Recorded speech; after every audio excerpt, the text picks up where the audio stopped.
Tuhan karena kasih dan anugerahnya yang memungkinkan kita boleh ada sampai sore hari ini untuk kita sama-sama beribadah kepada Tuhan, memuji memuliakan nama Tuhan.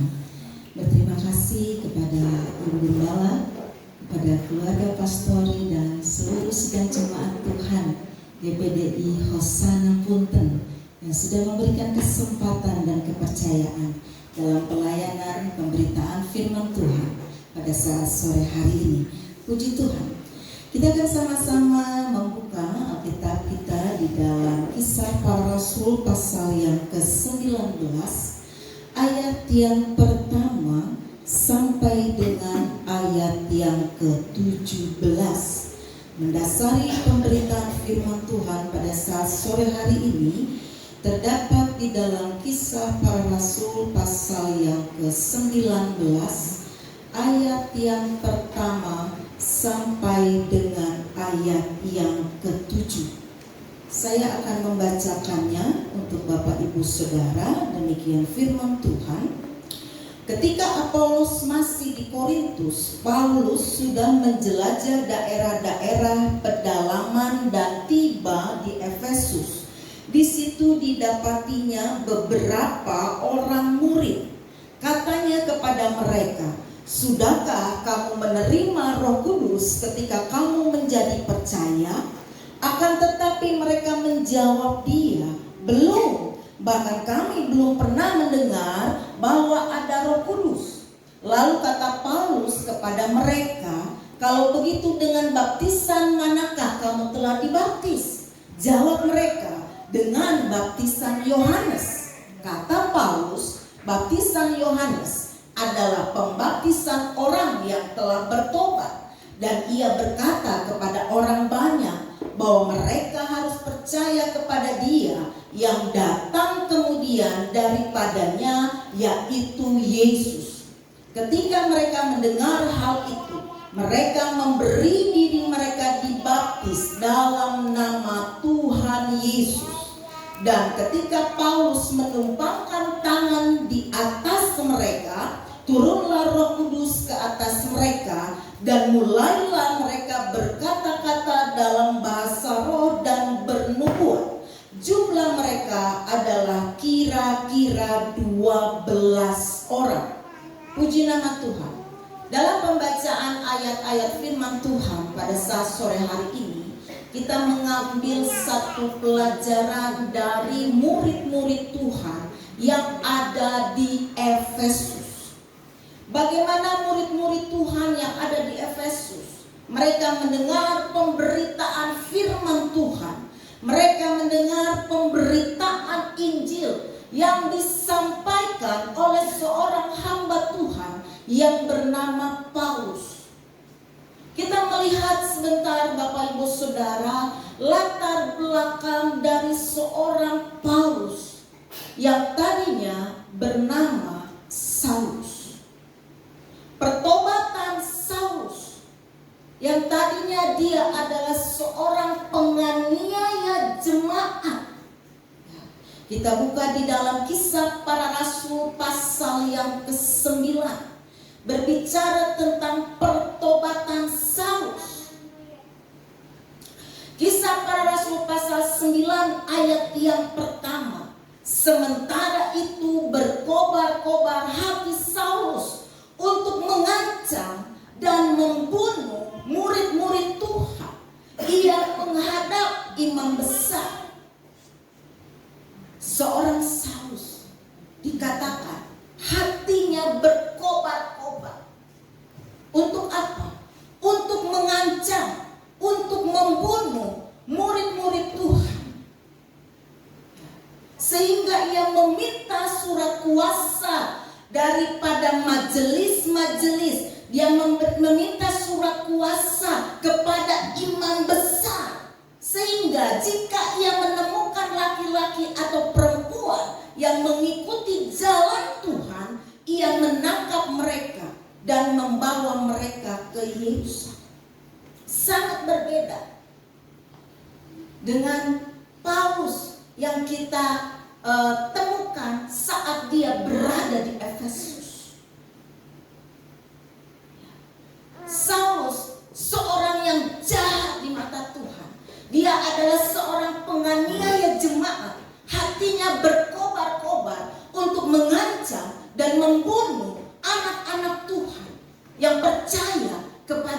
Yesus Kristus, yang mengikuti jalan Tuhan. Sehingga di dalam ayat yang ketiga sampai dengan ayat yang keenam di Kisah Para Rasul pasal 9 ada sebuah peristiwa yang mengubahkan seorang Saulus menjadi Paulus.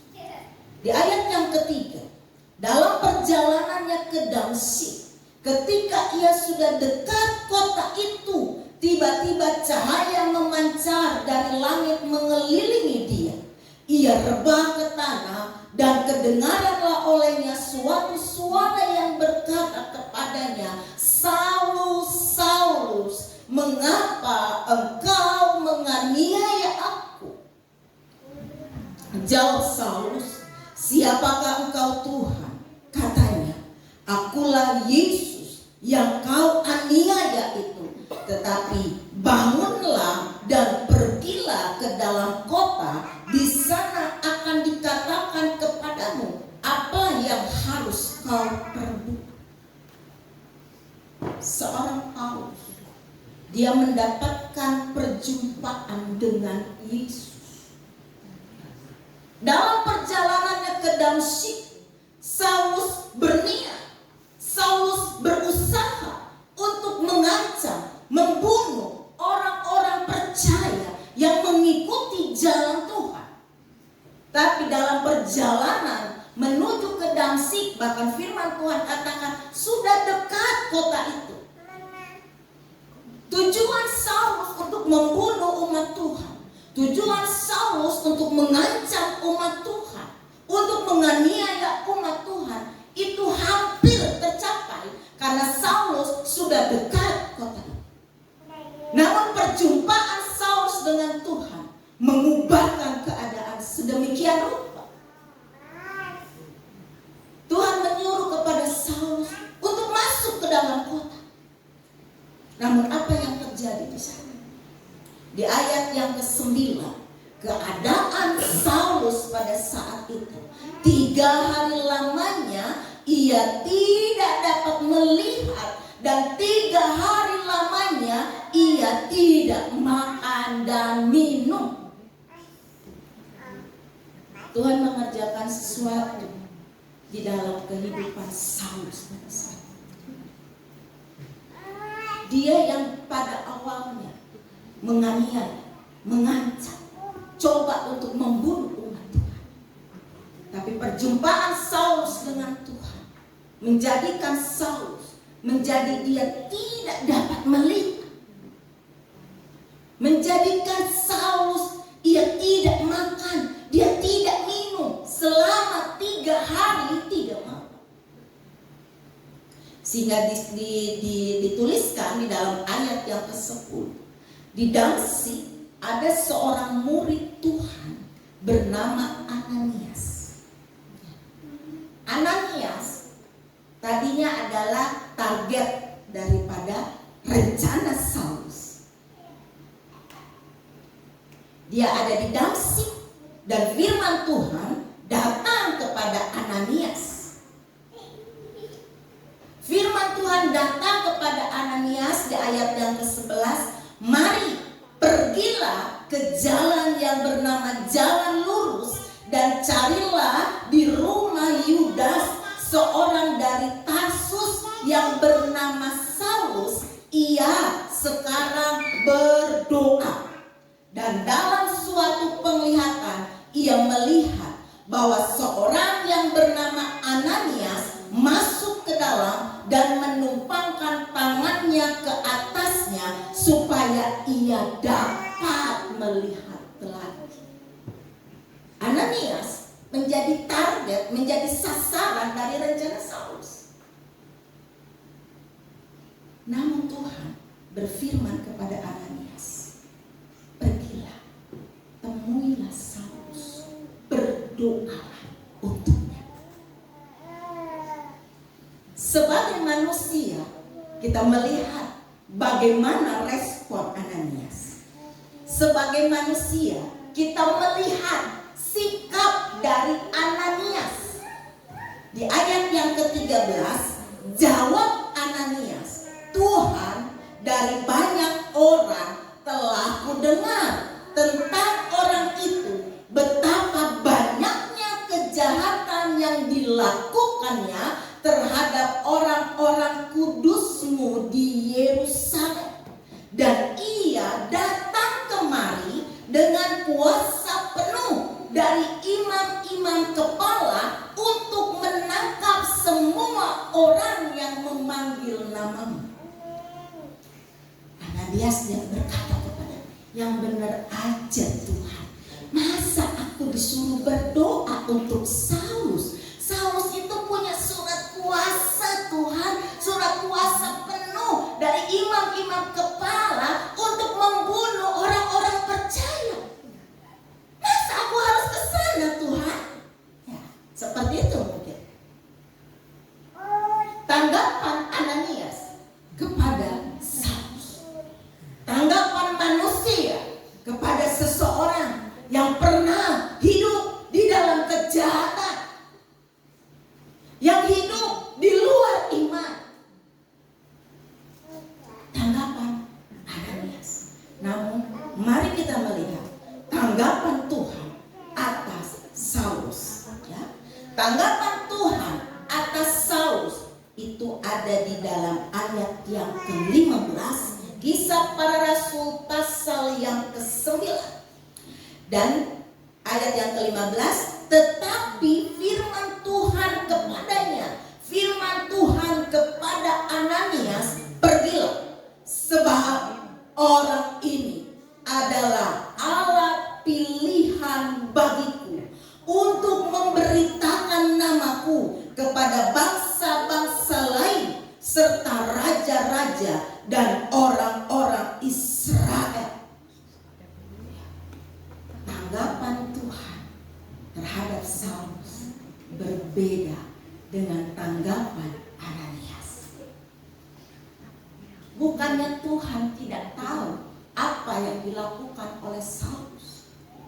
Bukannya Tuhan tidak tahu apa yang menjadi isi hati daripada Saulus yang berkobar-kobar untuk membunuh, mengancam umat Tuhan. Tapi kita melihat tanggapan Tuhan atas seorang yang bernama Saulus. Di ayat yang ke-16, aku sendiri akan menunjukkan kepadanya betapa banyak penderitaan yang harus ia tanggung oleh karena nama. Mengikut Tuhan bukannya bebas lepas dari setiap penderitaan, tetapi Tuhan berjanji, Tuhan menyertai. Tuhan izinkan Om Hengki sakit gigi itu, tapi Tuhan juga yang menolong itu. Ya, Tuhan bilang, aku sendiri. Siapakah yang menjadi jaminan kita, Bapak Ibu Saudara? Siapakah yang menjadi pengharapan kita? Siapakah yang menjadi juru selamat kita? Tuhan berfirman, aku sendiri. Dialah yang menjadi penolong kita. Dialah yang menjadi penghibur kita. Dialah yang menjadi raja damai bagi kita. Kalau aku cari damai, hanya ketemu di dalam Dia. Haleluya. Dan kita melihat Bapak Ibu Saudara, apa yang dilakukan oleh Ananias. Ayat yang ke-17, lalu pergilah Ananias ke situ dan masuk ke rumah itu. Ia menumpangkan tangannya ke atas Saulus, katanya, Saulus saudaraku, Tuhan Yesus yang telah menampakkan diri kepadamu di jalan yang engkau lalui telah menyuruh aku kepadamu supaya engkau dapat melihat lagi dan penuh dengan Roh Kudus. Ananias tidak lagi berbantah dengan Tuhan. Ananias tidak lagi beralasan. Ananias tidak lagi menolak untuk melakukan apa yang difirmankan oleh Tuhan. Dan kita melihat dampaknya, kita melihat akibatnya, kita melihat hasilnya dari seorang Ananias yang melakukan kehendak Tuhan, yang melakukan firman Tuhan, yang melakukan perintah Tuhan. Hal yang pertama, ketika seseorang melakukan firman Tuhan, maka mengalir kasih dari Allah. Mengalir kasih Allah. Dia berkata kepada Saulus, Saulus, saudara. Dia menyebut Saul sebagai saudara. Nah, tadinya dia berpikir Saulus adalah seorang musuh. Saulus adalah seseorang yang harus dihindari. Saulus adalah seseorang yang harus dijauhi. Namun kita melihat bagaimana ketika kita melakukan firman Tuhan, ketika kita memilih untuk taat kepada firman Tuhan, kita memilih untuk iya kepada apa yang dikatakan oleh Tuhan, maka mengalir kasih dari Allah. Tuhan Yesus katakan, kalau engkau mengasihi orang yang mengasihi engkau, apakah kamu? Tapi Yesus mengajarkan kepada kita untuk kita mengasihi musuh kita, bahkan berdoa dan memberkati. Dan kita melihat Tuhan Yesus yang telah menampakkan diri kepadamu di jalan yang engkau lalui, telah menyuruh aku kepadamu supaya engkau dapat melihat lagi. Seseorang yang memilih untuk melakukan firman Tuhan, maka mujizat itu nyata. Maka mujizat itu bukan sesuatu yang angan-angan, bukan sesuatu yang tidak pasti, bukan sesuatu yang tidak mungkin. Bagi seseorang yang melakukan firman Tuhan, mujizat itu nyata. Dan kita melihat bagaimana Paulus, dia dipenuhi oleh Roh Kudus. Dia dikatakan dan seketika itu juga seolah-olah selaput gugur dari matanya, sehingga ia dapat melihat lagi. Ia bangun lalu dibaptis, dan setelah ia makan pulihlah kekuatannya. Ada mujizat, ada kebangunan rohani yang terjadi di dalam kehidupan Saulus. Ada pemulihan. Saulus yang tadinya dia tidak bisa makan, dia tidak bisa minum, namun karena kekuatan Tuhan dikatakan pulihlah kekuatannya. Mengajak kepada jemaat Tuhan untuk kita tetap memilih untuk melakukan apa yang menjadi kehendak Tuhan, meskipun itu terkadang gak sesuai ya dengan apa yang kita pikirkan. Itu tidak sesuai dengan apa yang kita inginkan. Itu tidak sesuai dengan apa yang kita harapkan. Namun ketika firman Tuhan datang di dalam kehidupan kita, maka tidak ada kata lain, kita harus mengikuti apa kata Tuhan. Mujizat terjadi, kesembuhan terjadi, pemulihan terjadi, kebangunan rohani terjadi, dan kasih Allah mengalir di dalam setiap kehidupan kita. Berjalannya waktu, Paulus menjadi seorang pelayan Tuhan. Dia menjadi seorang pengabar Injil, dan dia sampai di sebuah kota yang bernama Efesus. Kita kembali ke Kisah Para Rasul pasal yang ke-19. Saat Paulus berada di Efesus, satu topik pembahasan yang dia sampaikan, sudahkah kamu menerima Roh Kudus ketika kamu menjadi percaya. Dan apa yang dijawab oleh murid-murid Tuhan yang ada di sana? Belum, bahkan kami belum pernah mendengar bahwa ada Roh Kudus. Lalu kata Paulus kepada mereka, kalau begitu dengan baptisan manakah kamu telah dibaptis? Jawab mereka, dengan baptisan Yohanes. Kita melihat dari kehidupan murid-murid yang ada di Efesus pada waktu itu. Mereka mengenal baptisan Yohanes. Dan mungkin saja mereka juga sudah melakukan baptisan seperti yang diajarkan oleh Yohanes Pembaptis. Menjadi sebuah gambaran bagi kehidupan kita yang ada di saat ini.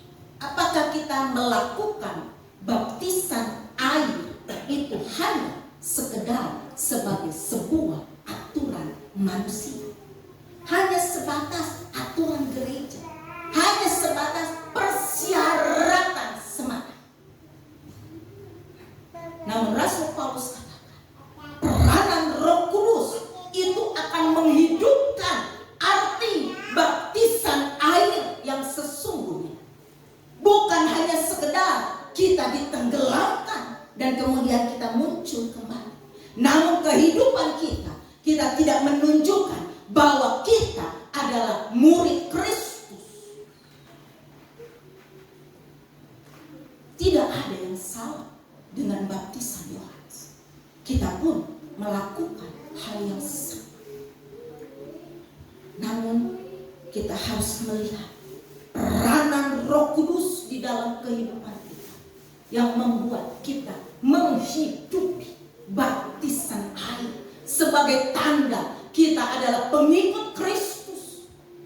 Sehingga dikatakan di ayat yang kelima, ketika mereka mendengar hal itu, mereka memberi diri mereka dibaptis dalam nama siapa, saudara? Tuhan Yesus. Kehidupan yang memancarkan kehidupan Kristus, kehidupan yang memuliakan Yesus Kristus. Untuk apa kita dibaptis?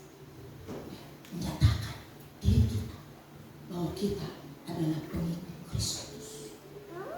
Menyatakan bahwa diri kita telah meninggalkan dosa-dosa kita, hidup di dalam pimpinan. Selanjutnya di ayat yang ke-6, dan ketika Paulus menumpangkan tangan di atas mereka, turunlah Roh Kudus ke atas mereka, dan mulailah mereka berkata-kata dalam bahasa roh dan bernubuat. Baptisan air bukan hanya sekedar pengalaman masa lalu, namun baptisan air itu akan mengawali kehidupan yang baru, kehidupan yang dipimpin, kehidupan yang dipenuhkan dengan Roh Kudus.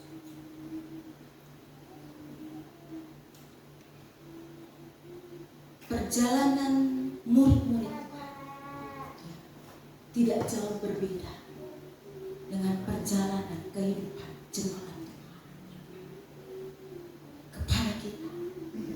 Diperhadapkan dengan segala macam masalah, pergumulan, penderitaan, dan Tuhan katakan bahwa kita hidup di akhir zaman, di satu masa yang sukar.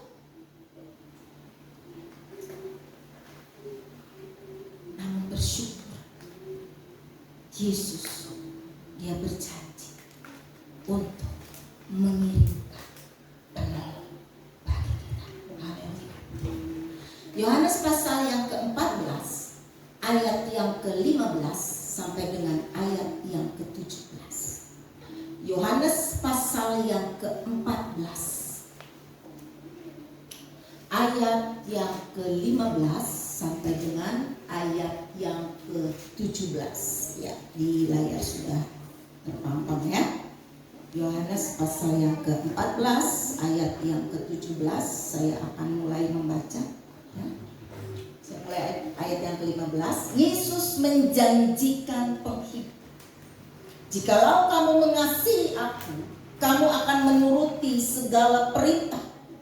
Aku akan minta kepada Bapa, dan Ia akan memberikan kepadamu seorang penolong yang lain, supaya Ia menyertai kamu selama-lamanya. Haleluya.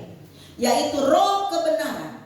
Dunia tidak dapat menerima Dia, sebab dunia tidak melihat Dia dan tidak mengenal Dia. Tetapi kamu mengenal Dia, sebab Ia menyertai kamu dan akan diam di dalam kamu. Haleluya. Dunia, kita hidup di dalam dunia. Kita masih harus bersosialisasi. Kita masih harus bekerja. Kita masih harus melayani di ruang lingkup dunia. Ya. Dengan segala permasalahannya, dengan segala hiruk pikuknya. Dan Tuhan mengerti akan hati. Tuhan sangat-sangat mengerti. Sehingga Yesus katakan, aku akan minta kepada Bapa, dan Ia akan memberikan kepadamu seorang penolong yang lain, supaya Ia menyertai kamu selama-lamanya, yaitu Roh kebenaran. Siapakah Roh kebenaran itu? Dialah Roh Kudus. Roh Kudus yang akan menyertai kita, bukan sewaktu-waktu, namun Roh Kudus yang menyertai kita sampai selama-lamanya. Sehingga Bapak Ibu Saudara, jika kita mau hidup di dalam penyertaan Roh Kudus, jika kita mau hidup di dalam keberadaan Sang Penolong yang menyertai kita, maka kita harus ada di dalam Dia untuk selama-lamanya. Tidak ada kata sewaktu-waktu untuk kita mengikut Tuhan. Tidak ada kata, oh seperlunya untuk kita ikut Tuhan. Karena Dia yang berjanji untuk menyertai kita selama-lamanya, maka kita pun harus ada di dalam Dia untuk selama-lamanya. Berangkat dari ucapan Yesus sebelum Dia naik ke surga, di dalam Kisah Para Rasul pasal yang pertama ayat yang ke-8. Kisah Para Rasul pasal yang pertama ayat yang ke-8. Tetapi kamu akan menerima kuasa kalau Roh Kudus turun ke atas kamu, dan kamu akan menjadi saksiku di Yerusalem dan di seluruh Yudea dan Samaria dan sampai ke ujung bumi. Ini bukan berbicara tentang, oh ini tugasnya hamba Tuhan, tugasnya orang-orang yang sekolah Alkitab ya, karena kebetulan saya dari sekolah Alkitab. Tapi ini berbicara tentang umat Tuhan, berbicara tentang jemaat Tuhan, berbicara tentang gereja Tuhan yang mempunyai tugas, yang mempunyai tanggung jawab untuk menjadi saksinya Tuhan, menyaksikan kebaikan Tuhan, menyaksikan keselamatan yang daripada Tuhan, menyaksikan perbuatan Tuhan di dalam setiap kehidupan orang percaya. Dan itu harus memiliki kuasa. Dari mana kuasa itu didapat? Dari kekayaan, dari jabatan, dari kedudukan, dari pangkat, dari status sosial atau apapun. Kuasa didapatkan kalau Roh Kudus turun ke atas kita. Saya sering sampaikan ke siswa-siswa, pernyataan Roh Kudus turun ke atas kamu itu suatu hal yang luar biasa. Jika kita belajar bahasa Indonesia, kalau berbicara turun itu pasti ke berbeda dengan Roh Kudus. Kalau Roh Kudus turun kemana? Ke atas. Dia yang sanggup untuk mengubahkan segala sesuatu. Pada saat kita menghadapi masalah, pergumulan, rasanya kok, gimana gitu. Tapi kita tetap mendapatkan kekuatan untuk kita menghadapi. Sehingga Bapak Ibu Saudara, seorang Saulus yang kemudian menjadi Paulus, dia melayani dan dia mengirimkan surat kepada jemaat yang ada di Efesus. Dan dia mengirimkan surat kepada jemaat yang ada di Efesus. Itu bukan dalam situasi yang dia sedang liburan, dia sedang healing, dia sedang holiday, tapi saat dia ada di dalam penjara. Saat dia ada di dalam penjara, dia teringat pada murid-murid yang dia jumpai pada waktu dia ada di Efesus. Dan dia mengirimkan surat. Di dalam Efesus pasal yang ke-6, yang ke-10, ya. Sampai pada akhirnya, bukan dengan kekuatan kita, bukan dengan kemampuan kita sebagai manusia. Seberapa hebat manusia memiliki keterbatasan, ya. Seberapa hebat manusia, dia memiliki batasan. Namun kepada jemaat yang ada di Efesus, yang dikatakan pada waktu itu berjumlah 12 orang, Rasul Paulus, dia mengirimkan surat dan dia katakan, akhir hendaklah kamu kuat di dalam Tuhan, di dalam kekuatan kuasa. Jemaat Tuhan yang ada di tempat ini, saya yakin dan percaya berada di dalam kekuatan kuasa. Bukan tanpa pergumulan, bukan tanpa permasalahan, namun saya percaya sampai akhir kekuatan kuasa Tuhan itu ada di dalam kehidupan Bapak Ibu Saudara.